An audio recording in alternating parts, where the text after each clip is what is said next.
Hi everyone, I'm back with another video to prepare for Season 4, and today I want to talk about the rogues in general. I've already released a few build guides like the Grenade, the Twisting Blades, the Poison Barrage, Death Trap Rogue, so I actually have written those as well as new max roll guides here, for example.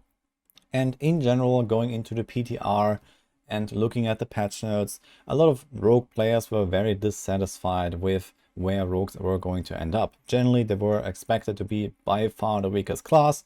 This was definitely my impression. This was basically everyone's impression. And I don't really expect that many people to actually play on the rogue next time around. But it doesn't actually all look as doom and gloom as we may have thought. So yeah, we're not gonna have like a golem that will hit enemies for like 2 billion damage like the minion necros or these kind of things. However, as you can see here, there are actually some rogue builds kind of creeping up there. This is our endgame and pit tier list. And for example, we've also just added the Heartseeker rogue here in A. We have Rapid Fire rogue that actually got like a nice fancy new tool. And you got a Shadow Step rogue here. And now you might be thinking like, what is that even? Heartseeker, Shadow Step? What kind of build are we even talking about here? Well, these are actually some completely new playstyles that kind of have become viable suddenly. And the reason for that is Victimize. Now, you may believe it or not, but Victimize actually turns out to be a very good passive suddenly.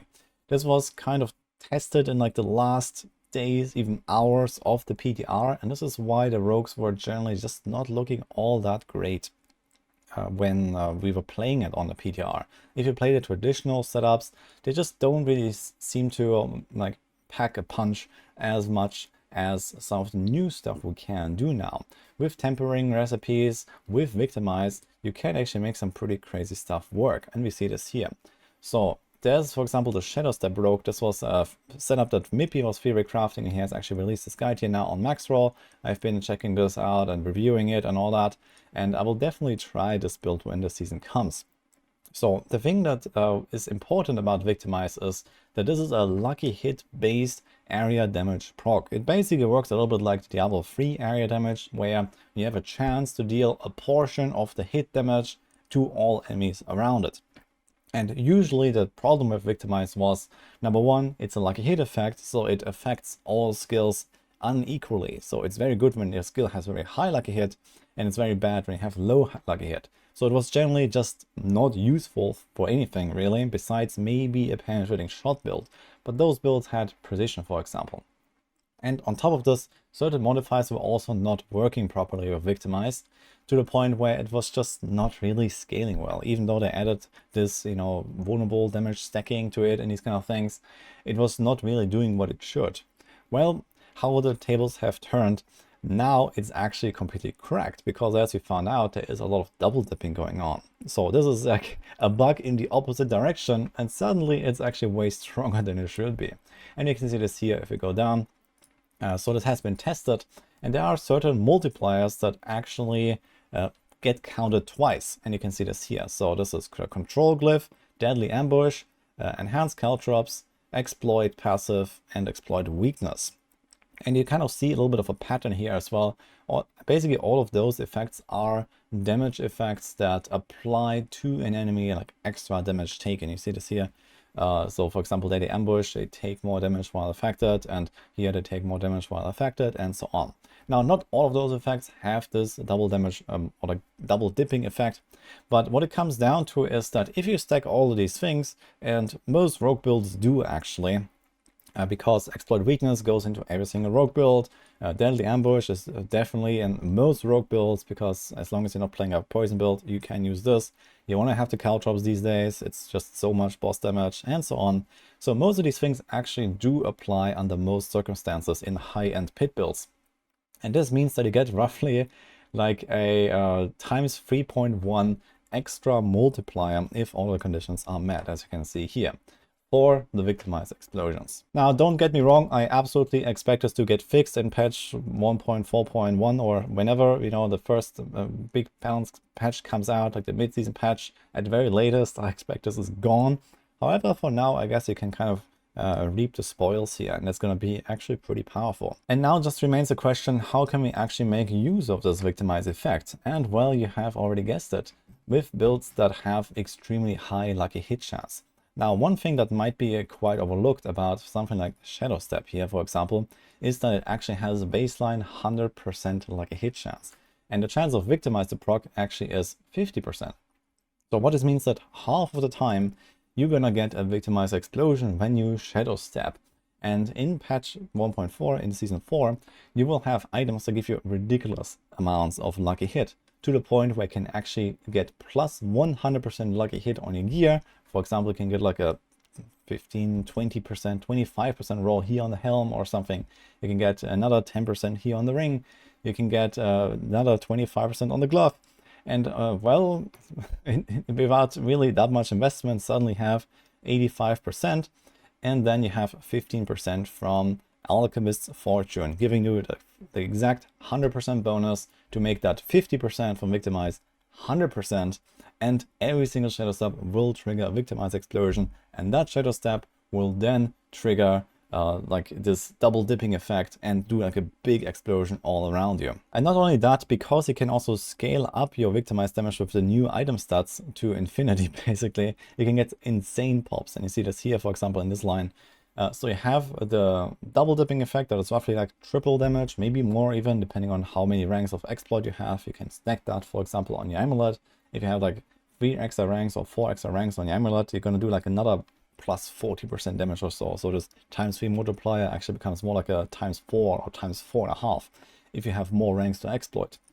And then you also get the extra Victimize scaling, because you see here at the bottom of the tooltip that the explosion damage is usually like a certain percent, I think it's 23% of the original damage, but then you scale that with the extra vulnerable damage you have. And it's not that uncommon to reach something like 800% or 1000% extra vulnerable damage to then juice up this explosion to actually deal also like triple or something like that of the original damage. And if you multiply those two things together, well, suddenly your Victimize explosions do like 10 times the damage of the original hit.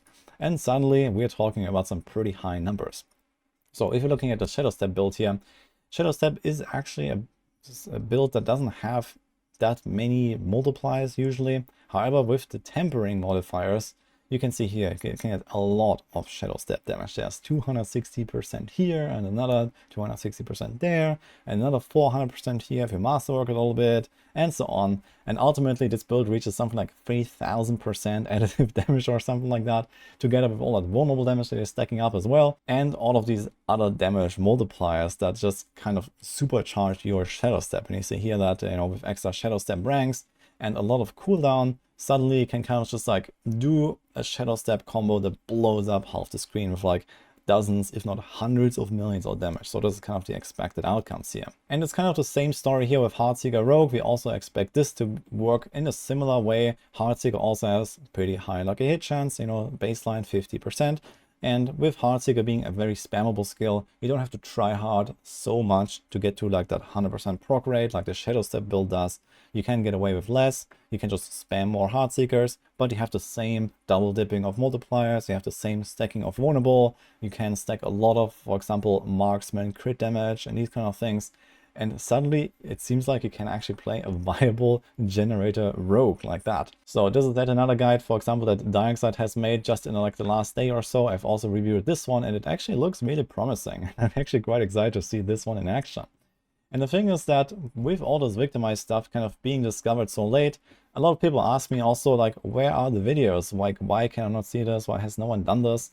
Well, the answer is because most of the stuff has kind of popped up after the PTR was over. And a lot of it is based on just theory crafting, crunching the numbers, trying to min-max those setups, doing the, you know, Paragon boards and all that stuff after seeing the final patch notes, after, you know, seeing what we're actually going to be able to do. I was low-key expecting some buffs to some rogue stuff. We didn't really get much there. We actually got some nerfs to, like, for example, the grenade rogue for whatever reason. And instead, we actually end up with this. So after actually learning about all these Victimize interaction, it turns out there are some pretty promising setups. Now, one caveat that is important to know here is that these builds won't really come online until somewhat late in the game. So you can't really start a Heartseeker rogue and hope to succeed. You can't really start a Shadow Step rogue and hope to succeed. This is also why we made them into our so-called new specialized build guides. So you might have seen this already if you look at our build guides here on Maxroll for Season 4. We have a new category of guides, and those specialized guides are effectively level 100 plus only builds, so to say. This is kind of where we put them, sometimes with like a specific purpose, like, you know, only a bossing build, like the one-shot rogue, for example, or just like a generally like not very straightforward build that needs certain combos, certain stuff to work.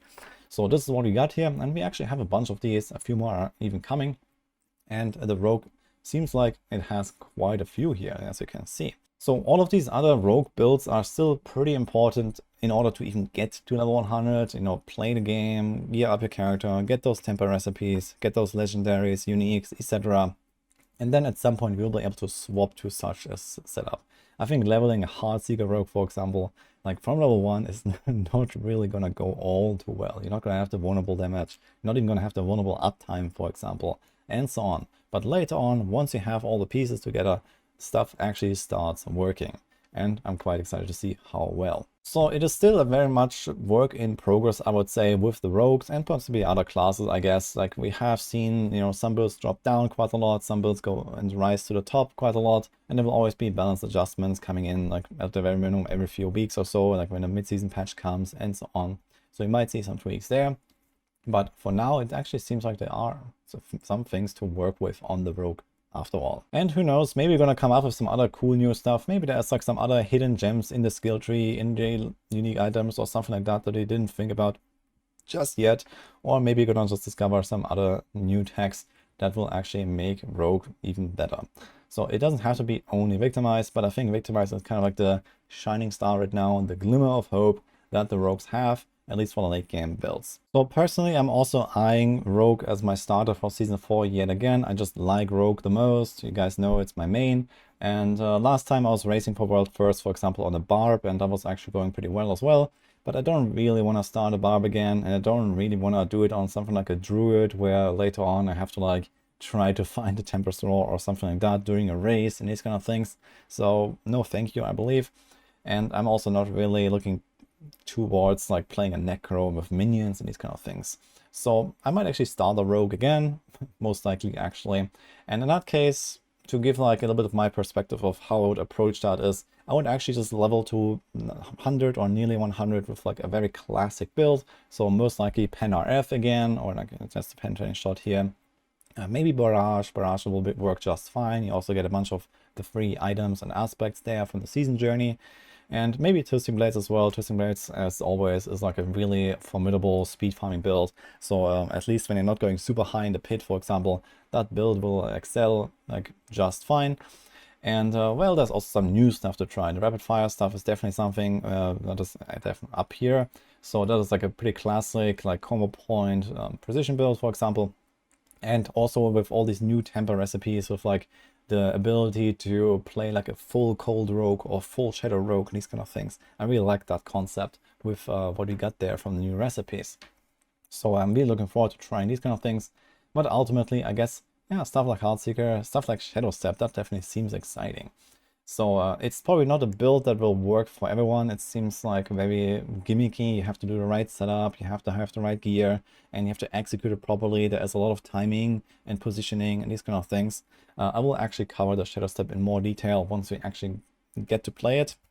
But for now, yeah, there are builds to spec into later, and this is kind of what I wanted to get across here. Now, does that make the Rogue not the weakest class in Season 4? Maybe not still. So maybe Rogue is still the weakest. I mean, it's like unquestionable rule at the top for the Necromancers, and then we have Druids basically right behind, with at the very minimum this build and a few other kind of decent builds up there. We have Barbs with a bunch of decent builds up there, and yeah, Sork may be the weakest, Sork may be the second weakest. So I guess it's kind of like close between those two classes, at least until we get some bug fixes for Victimize.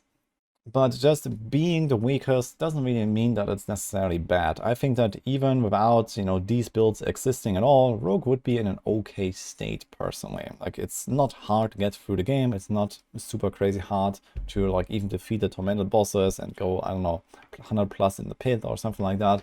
And I don't think that we really need to have like, you know, billions of damage to enjoy the game. At least not me personally.